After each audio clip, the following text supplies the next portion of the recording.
Bonjour, morning du 3 novembre 2016. Au menu, bien évidemment, commentaires de la séance d'hier et quelques actualités, notamment loi de finances 2017, le fameux projet loi de finances 2017 et le résultat de l'adjudication du 1er novembre, de l'adjudication du Trésor 1er novembre 2016. Je cède la parole à Bassem. Merci. Le marché action tunisien a continué sa tendance positive, en signant hier sa 9e séance de hausse consécutive. Le taux index a gagné 0,41% et le voilà déjà à 5521 points, un niveau qu'il a perdu depuis le 8 juin 2016. Le volume des transactions reste au-dessus de la moyenne annuelle, avec des échanges d'une valeur de 7,9 millions de dinars.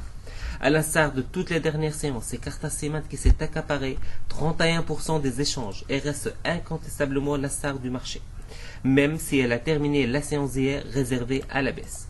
Eurocycle a également participé significativement à l'animation du marché, avec des échanges d'une valeur de 1,04 million de dinars.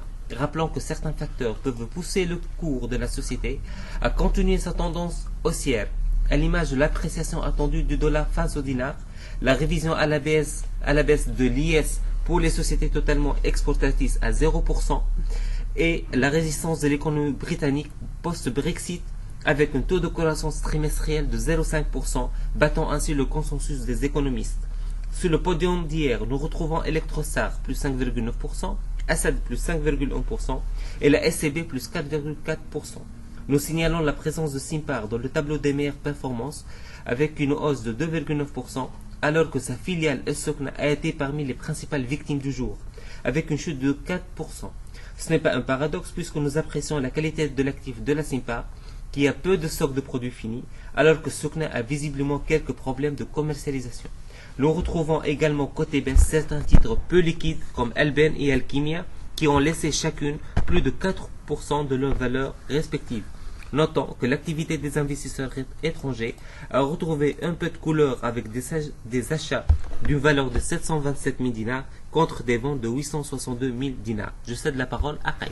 Alors, juste un commentaire sur la loi de finances, c'est que, disons, un peu une appréciation de ce qui se passe actuellement au niveau, autour surtout de la loi de finances, c'est que les politiciens veulent rendre le sujet politique, alors que la loi de finances 2017 est une loi de finances technique par excellence. Je pense que le gouvernement actuel a peu de marge de manœuvre, je pense pas, mais je suis convaincu qu'il a peu de marge de manœuvre et que probablement la loi de finances 2017 sera la plus importante de l'histoire moderne de la Tunisie, pas uniquement par sa taille, plus de 30 milliards de budget, mais également aux enjeux vu la détérioration des finances publiques.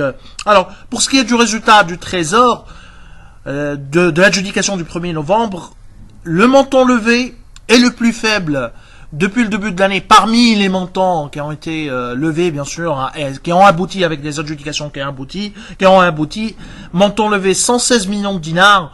Les taux restent toujours à des niveaux très élevés.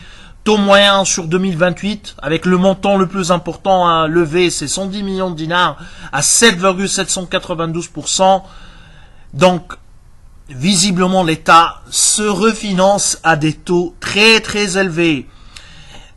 Et alors, je vous remercie pour votre attention. Bien sûr, vous pouvez envoyer vos remarques, commentaires à tout moment. On est disponible et je vous souhaite bonne journée.